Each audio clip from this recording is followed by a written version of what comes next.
Les quartiers ont cette conscience politique, ils ont une vie politique parce qu'ils participent à ce pays.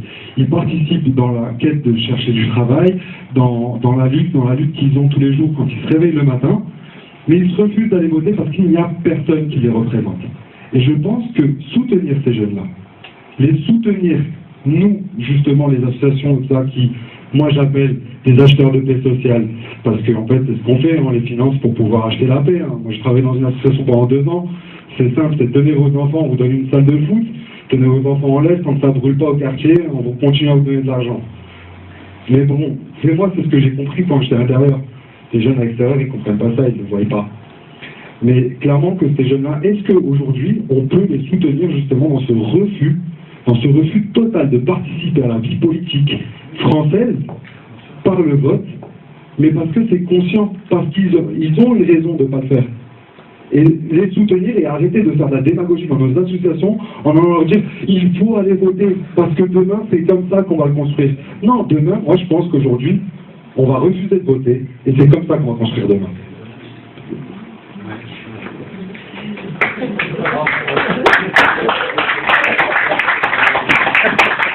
Alors d'abord, le J'y vote, c'est un livre qui est écrit pour les militants et c'est un livre qui parle du droit de vote aux résidents étrangers, c'est-à-dire ceux qui n'ont pas le droit de vote. Et pour que, moi par exemple, j'ai encore une carte de résidence, c'est un choix, j'ai décidé que je deviendrai français le jour où il y aura l'égalité, c'est demain matin, le jour où les immigrés seront traités à égalité. Moi j'ai pas le droit de ne pas voter. J'aimerais bien avoir le droit de ne pas voter. J'aimerais bien avoir le droit de choisir de ne pas voter. Si je veux faire comme toi, moi je ne peux pas. Donc le bouquin il est là-dessus. Hein, c'est pas sur le vote en général. Le second aspect, sur la question de est-ce qu'il faut soutenir les jeunes qui ne veulent pas voter, il y a déjà au moins un minimum. Avant d'en arriver à la question du soutien, il y a déjà un minimum. Qu'on arrête de les présenter comme inconscients politiquement. C'est-à-dire que le refus de voter des jeunes, on a le droit de ne pas être d'accord, mais qu'on le considère comme politique. C'est-à-dire qu'on tente qu'on ait des débats sur pourquoi et qu'on leur donne la parole là-dessus. C'est c'est ça que je veux dire quand j'écris que les quartiers ne sont pas des déserts politiques.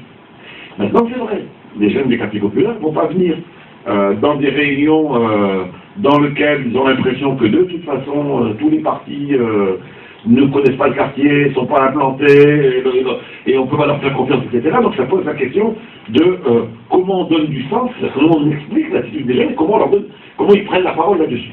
Après, est-ce qu'il faut voter ou non? Moi, je pense que ce débat-là, les associations ne peuvent pas dire on va appeler à pas voter. Ce que je pense, c'est qu'il faut absolument, pour chacune des élections, voter parce que ça peut changer d'un endroit à l'autre. Il y a des endroits dans lesquels, moi, je comprends que les associations appellent à voter. Mais ça, même quand il y a ça, même quand il y a un désaccord sur vote ou pas vote, même quand il y a ça, l'analyse des jeunes, l'attitude des jeunes qui disent mais moi, je ne me reconnais pas, surtout, ne la caricaturons pas, ne la présentons pas comme de la politique. Moi, j'ai vu des textes sur les jeunes dans l'infra-politique. C'est des animaux, ils ne comprennent même pas. C'est pour ça qu'ils ne votent pas. Non, le non-vote des jeunes, c'est un message politique qui est lancé. Après, la question qui est posée, c'est pas de voter ou non, hein. C'est quand je ne vote pas. Quelle forme d'action je prends? Et donc ça pose la question de votre forme d'action. Si on n'est pas capable de trouver des formes d'action, qu'est-ce qui va se passer? Mais il va se passer, quand il y a oppression, il y a toujours une réaction. Il va se passer ce qu'on a connu en novembre 2005, première forme d'expression. Novembre 2005, 400 quartiers populaires pendant 21 jours. Moi, on est venu me demander à l'époque, dites que vous condamnez. Je dis non, je ne condamne pas. Hein. Je ne condamne pas. Hein. Je n'ai pas soutenu. Je n'ai pas dit pour brûler des voitures. Mais si les jeunes en sont arrivés à ça, pour qu'on regarde les causes, il faut arrêter de venir donner des leçons de morale une fois. On n'a pas traité les causes, après on veut traiter les conséquences en disant mais les gens se révoltent comme ils peuvent. Donc c'est la question des canals de la révolte. Comment on les constitue avant de pousser les jeunes à ça? Parce que novembre 2005, c'était l'explosion. Il y a une autre forme possible.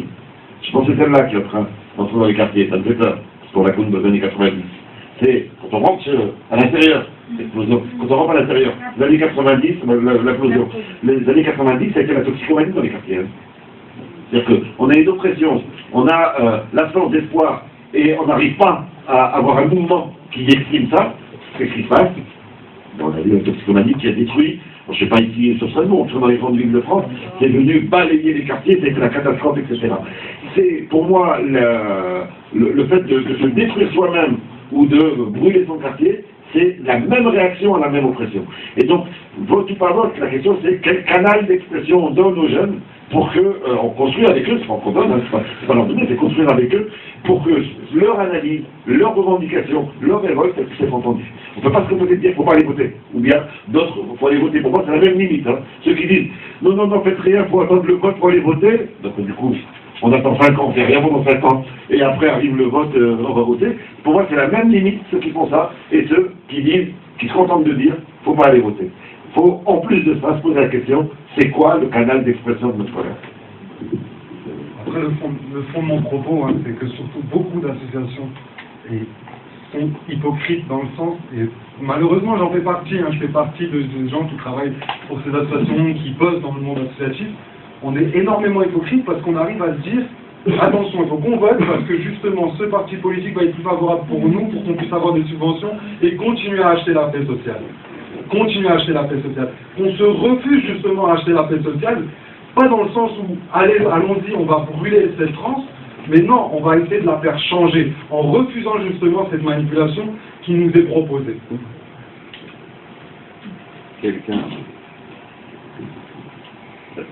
Quelqu'un, oui, Ali. Moi, je pense qu'il faut aller voter.